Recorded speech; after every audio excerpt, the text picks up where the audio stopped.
नमस्कार दोस्तों, बहुत बहुत स्वागत आपका मेरे चैनल पर। मित्रों, चैनल को सब्सक्राइब नहीं किया तुरंत करें, बेल आइकन दबाएं और वीडियो पसंद आए तो लाइक करें, कमेंट करें, शेयर करें। तो दोस्तों, आज मैं लाई हूं नई पुस्तक गाएगी सदी।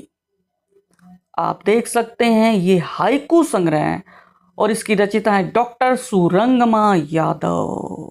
आप देख सकते हैं दोस्तों, आज मैं हाइकू संग्रह के बारे में बात करूंगी। हार्ड बाउंड में 2024 में प्रकाशित हुई है और अयन प्रकाशन दिल्ली से आई है। मूल्य 320 रुपये, पृष्ठ 112। परिचय देना चाहूंगी सुरंगमा जी का। बदायूं उत्तर प्रदेश में जन्मी, लखनऊ निवासी है। इन्होंने एमए हिंदी किया, बीएड किया और पीएचडी भी किया है। 5 पुस्तकें आ चुकी हैं। कविता, हाइकू, लेख इनकी विधाएं हैं।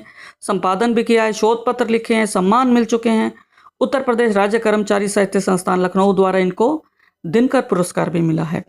और ये आवरण जो है सुरेंद्र बांसल जी ने बनाया है, आप देख सकते हैं। और इसकी भूमिका लिखी है रामेश्वर काम्बोज हिमांशु जी ने। तो मैं पढ़ना चाहूंगी कुछ अंश। काम्बोज जी कहते हैं कि भाव, भाषा और विषय वैविध्य इस तरह एकाकार हो गए हैं कि पाठक को इन हाइकू की ऊर्जा का प्रभाव रसमग्न एवं कल्पना रंजित कर देता है। और अपनी बात में सुरंगमा जी कहती हैं कि यादों के पंछी और भाव प्रकोष्ठ के पश्चात गाएगी सदी संग्रह के कुछ एक हाइकू भी यदि पाठकों को प्रभावित कर सके तो मैं पुस्तक का प्रकाशन सार्थक समझूंगी। तो दोस्तों, अब मैं बात करती हूँ, कुछ और बातें करती हूँ आपसे। सबसे पहले मैं बता देती हूँ कि इस पुस्तक के अंत में उद्गार कुछ महानुभावों ने लिखे हैं, जिनके नाम मैं पढ़ देती हूँ।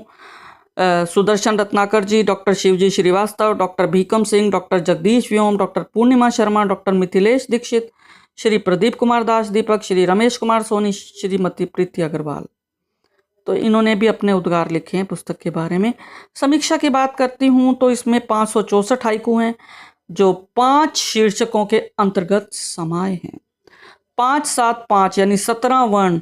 मात्र ये वर्ण नहीं है, बल्कि इनके हाइकू जो हैं ये गहन अनुभूतियां हैं, गहन अभिव्यक्तियां हैं, इनसे सुसज्जित हैं। ये अलंकार युक्त हैं। उपमा, रूपक, मानवीकरण, अलंकार, यमक, ये सभी इसमें हैं। लक्षणा शब्द शक्ति का अच्छा प्रयोग, प्रतीकात्मक है। इनमें संवेदना है, सरोकार है, संबंध है, गहरा अर्थ समेटे हैं, यानी तीर बनकर निशाने पर लगते हैं ये। तो 2.5 आखर शीर्षक है। इसमें प्रेम की बात की है, वक्त की धूप में संबंधों की बात की है, हरित कथा में प्रकृति की बात की है, जग की रीत में सरोकार हैं, सुदियों की सुरभि में यादें हैं। सच में 21वीं सदी गाती हुई प्रतीत हुई है इन्हें पढ़कर।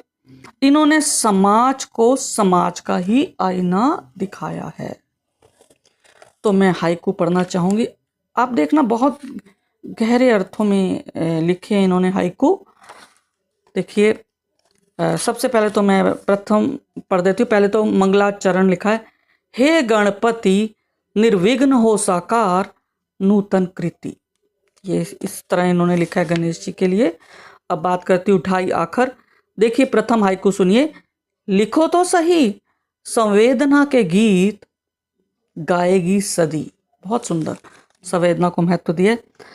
आगे लिखती हैं कि देखिए अगला, कि जब भी रोया धीरज के धागों में मन पिरोया। तो बहुत सुंदर लिखा इन्होंने। एक और देखिए, ये लिखती हैं कि सुनो आकाश एक छोटा सा कोना मुझे भी दो ना। बहुत सुंदर भाव देखिए। एक देखिए कि पूनों को देख शब्द देखिए, पूनो, पूरनमासी के लिखा, पूनों को देख दे रहा क्लोजअप चांद सलोना। चांद सलोना, पूरा चांद होता है। एक देखिए, भोर से कहीं रात की कहानियां ओस की बूंदें। देखिए कितना सुंदर मानवीकरण, अलंकार। एक और देखिए, व्यंजन सी मैं तुम हो मेरे स्वर पूर्ण पाकर। वाह। दुख पहाड़, अभिव्यक्तियां मौन, झरते नैन। क्या बात है। लहरें आई शिला पे लिख गई, लहरें आई शिला पे लिख गई आत्मकथाएं। बहुत सुंदर। देखिए इतनी सी बात में कितनी बड़ी बात कहती हैं। झपटा बाज, गुम हुई चहक, बच्ची कसक। यहाँ बाज देखिए कोई भी हो सकता है, कोई शोषणकर्ता के बारे में इन्होंने कहा है।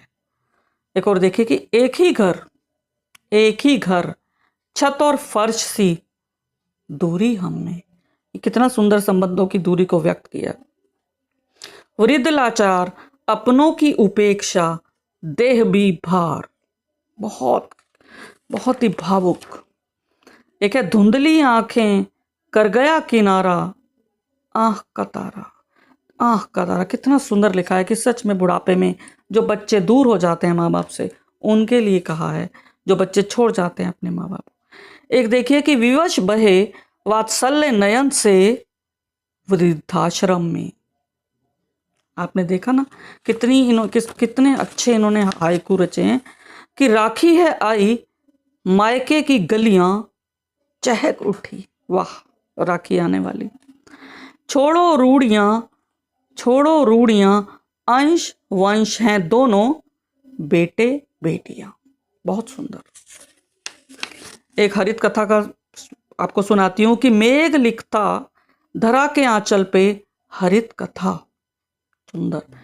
एक है विज्ञप्ति लेके आया है पतझड़, नई भर्ती की। वाह, कितना सुंदर लिखा है, नए पत्ते आते हैं। एक है खंबे से पूछे हाफता हुआ पंछी, छांव का पता। इसके अंदर गहरा भाव देखिए, खंबे से पूछे हाफता हुआ पंछी, छांव का पता।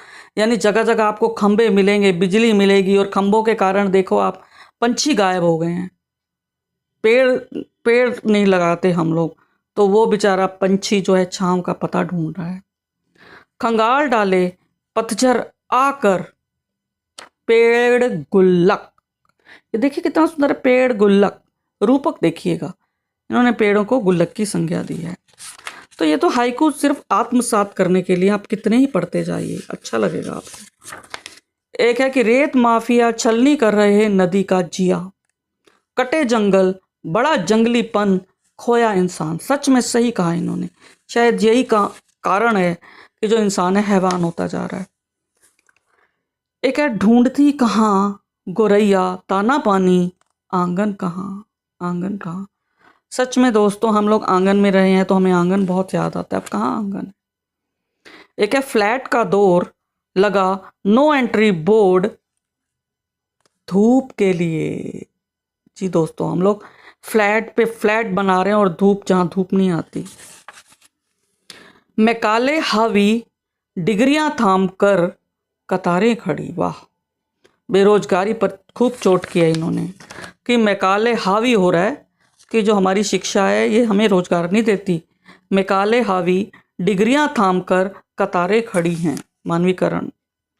संचार क्रांति गूगल कर रही आज झुग्गियां। ये भी देख लीजिए आप, इतनी क्रांति हो गई कि आज झुग्गी झोपड़ियों में भी आपको मोबाइल मिलेगा, इंटरनेट मिलेगा, बाकी और कुछ मिले ना मिले। एक ही दुआ, तूफान भी गुजरे, छत भी बचे। बहुत सुंदर। जिनके साथ बीतती है वही जान सकते हैं ये सब।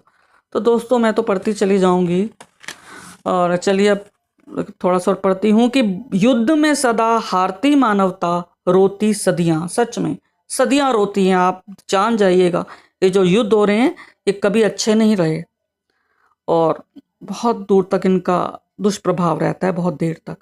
खोखली हंसी, खनक कह रही, बर्तन खाली। वाह, इसके अंदर भाव देखिए कि सच में जो इंसान आपने देखा होगा खोखली हंसी हंसते हैं, तो समझ जाइए कि कितनी पीड़ा से भरे हैं। जैसे खोखला बर्तन, खाली बर्तन खन आता है। गड़ी है फांस, निकाल देगी शीघ्र, वक्त की सुई। सच में दोस्तों, वक्त बहुत बड़ा हीलर है। कहते हैं ना, टाइम इज बिग हीलर। सुधियों की सुरभि से एक देखिए कि मन मकान यादों ने कर लिया अपने नाम।